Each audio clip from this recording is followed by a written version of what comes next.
don't want to be involved with it, but I do respect the fact that it's going to do big numbers. It's just not boxing. And I don't think we should promote it as boxing. Leaked footage from Gervonta Davis's training camp has surfaced, showing him trading heavy punches with sparring partners, nearly the size of heavyweights ahead of his highly anticipated bout with Jake Paul.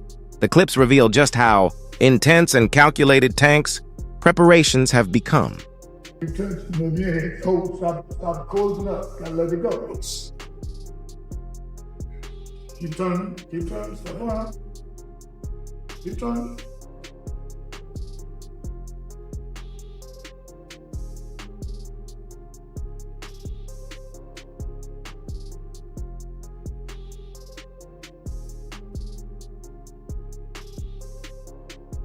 Footage captures Davis testing his power and endurance against towering opponents, proving he isn't the least bit intimidated by the size difference. His team reportedly organized these brutal sparring sessions to harden him both physically and mentally, and to silence critics who claim he can't handle bigger, stronger fighters. Do it for him. Put it on his ass.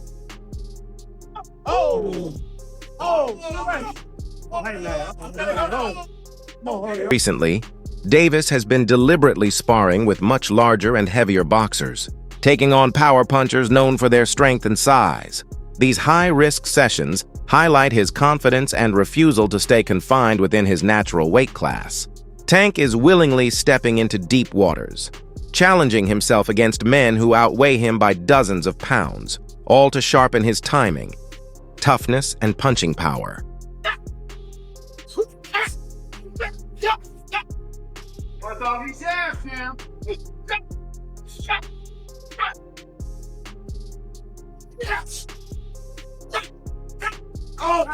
Jake Paul, on the other hand, has built his career around controversy and spectacle. Every fight he chooses is strategic, designed to capture attention while giving him some form of advantage. Whether it's weight, experience, or style, Jake always finds a setup that benefits him but still leaves room for uncertainty. That balance between control and risk is what keeps fans hooked. They know he's calculated, yet unpredictable. Each fight becomes a tension-filled gamble, a blend of risk, hype, and curiosity that makes audiences wonder who'll truly take control once the bell rings. Guys, what's the key to having a fight that's exciting? Is when you look at one corner, you're like, that guy can't be beat. And you look at the other corner, you're like, that guy can't be beat. And they're about to fight. It just feels like Jake Paul is always picking fights where he has a massive advantage. Like now he's fighting Gervonta Davis, who's, I don't know how much smaller, but probably close to like 80 pounds smaller, which is a crazy, significant weight advantage for Jake Paul. Now, you have to also look at the other way. Gervonta has a crazy advantage over Jake Paul. He has incredible amount of skill, more years of training. For sure, pound for pound, he would mop the floor with Jake Paul. But this is what makes the fight exciting. And two guys fighting, and we don't know who's gonna win. Guys, what's the key to having a fight that's exciting? Is when you look at one corner, you're like, that guy can't be beat. And you look at the other corner, you're like, that guy can't be beat. And they're about to fight. Somebody's about to say go, and these guys gotta go at it. So that's what makes a fight exciting. So this is kind of that, because if they were the same weight, none of us would tune in. We're like, this is just a punching bag for Gervonta. It doesn't make the fight exciting. But because Jake Paul is so big, so much bigger, it makes the fight exciting. Promoter Hearn has publicly criticized this upcoming matchup, calling it a dangerous step away from boxing's true essence.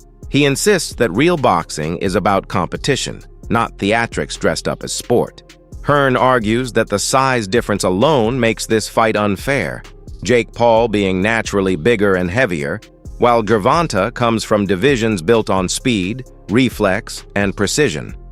He warns that when boxing chases entertainment over authenticity, it risks losing its integrity. To him, this fight is more business than battle, a high-grossing spectacle that threatens to dilute the sport's proud legacy built on grit, discipline, and honor. Always said that there was a chance that Jake would fight in November.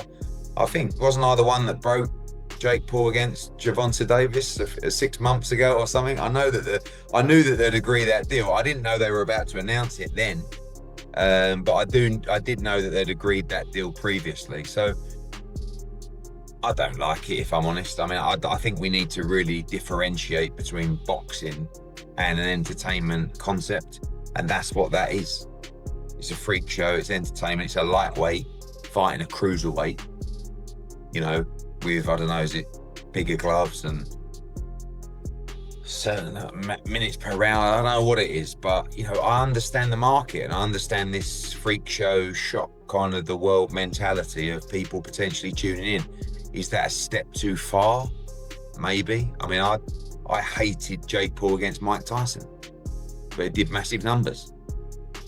I hate Jake Paul against Gervonta Davis. It'll probably do massive numbers. So that's when you really have to differentiate yourself between, just because you don't like it doesn't mean it isn't going to do good business. Now, whether you want to be involved with it is another kettle of fish. I don't want to be involved with it, but I do respect the fact that it's going to do big numbers. It's just not boxing. And I don't think we should promote it as boxing. In the meantime, then, Eddie, where does that leave you with Anthony Joshua? Are you exploring other options for the end of this year, or are you still looking at that fight for the beginning? Yeah, no, we're not interested in the Jake Paul fight right now. After that, I mean, like, you know, we're not going to wait around till November. Is it November or December, whenever it is, and see how he gets on. I mean, if he gets chinned by Gervonta Davis, we can't exactly make the Anthony Joshua fight. Former world champion Paulie Malignaggi takes a more grounded perspective. He reminds fans not to mistake this event for a traditional boxing match, because it isn't one. It's entertainment. He notes there will be no official rankings, no championship stakes, and no lasting consequences for either fighter's career. In his view, it's a modern exhibition, a show designed to entertain, not to determine greatness. Malignaggi's honesty reflects what many boxing purists feel. The sport is drifting toward showmanship over substance. But he also acknowledges that this is simply where boxing's business has evolved, into an era where fame, personality, and money often outweigh belts and legacy. Don't think when I watch it, I don't. I just think he's fighting opponents that, you know, are not with it anymore or are too small for him and whatnot. But in this situation, it is an exhibition. So you've got to keep in mind that this could be set up. This could be like WWE. This one could be set up. I don't know. I'm not saying it is, but this is not a sanctioned fight, champ. This is an exhibition. And an exhibition means you cannot bet on it. You cannot bet on the result. If you remember, this is why they changed the Mike Tyson fight from an exhibition to a real fight, because they realized, you know, an exhibition, you could stage it and they couldn't take bets on it. So this is an exhibition. There is no betting on it. So that means, I'm not saying people are going crazy with the opinions, who's going to win, who's going to lose. You don't know what size gloves they're going to wear. You don't even know if they're going to stage the whole thing, because this is something that, as an exhibition, it's not illegal to stage it. So I think this could be all kinds of crazy, wacky stuff. This is a bit of a circus, in my opinion. Who would you think should win that fight? Would you think that Davis should be able to get in there, even though the size did 100 pounds? Do you think he should be able to do it? If they don't stage it and don't kind of set up a sort of a mild sparring session, I'd say Davis has a chance. Depends on the size of the gloves. Because here's the thing, Jake is probably 100 pounds bigger than the guy. You know, that's a lot of weight, Carl. You know, you've been in a boxing ring, that still counts. And if you make the gloves small, Gervonta could technically hurt Jake even if he hits him. But the problem is, if the gloves are small, Jake could also hurt Gervonta, because Gervonta's so small. Gervonta's so much smaller than him. You know, so do you make the gloves big?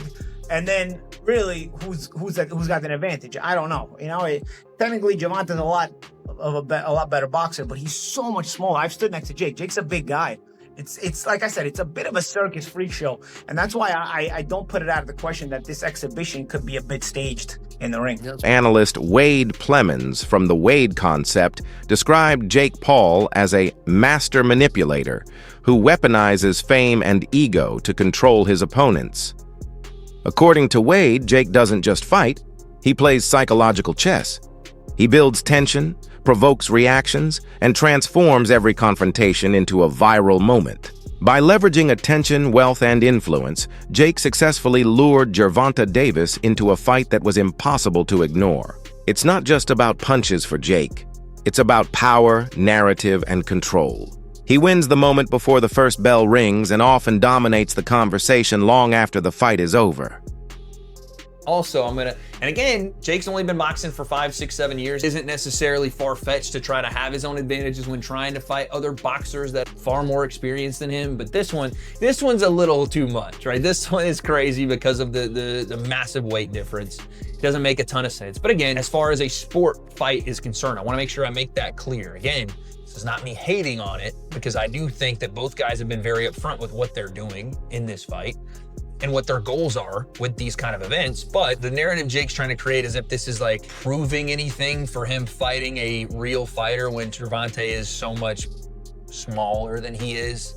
It'll prove something in the fact that Jake is willing to put on great events, but it won't prove anything to the people that are asking him to fight a real fighter. I will say though, if Jake goes out and flatlines Gervonta, the casual audience that will say Gervonta smokes Jake completely and utterly, like it wouldn't even be close, that will change their minds a little bit. Not the people that know boxing, but the people that are going to watch this, the casual viewer that know the name Gervonta Davis and know the name Jake Paul. If he is to compete with Gervonta at all or look good in that fight, people will in some way accept that. Or they'll do the other thing where they just say the fight's rigged, which has never been the case, but you get what I'm saying. What Jake is doing is trying to convince a casual audience that he belongs in the ring with bigger names. If he's able to hurt Gervonta at all, that might actually do it.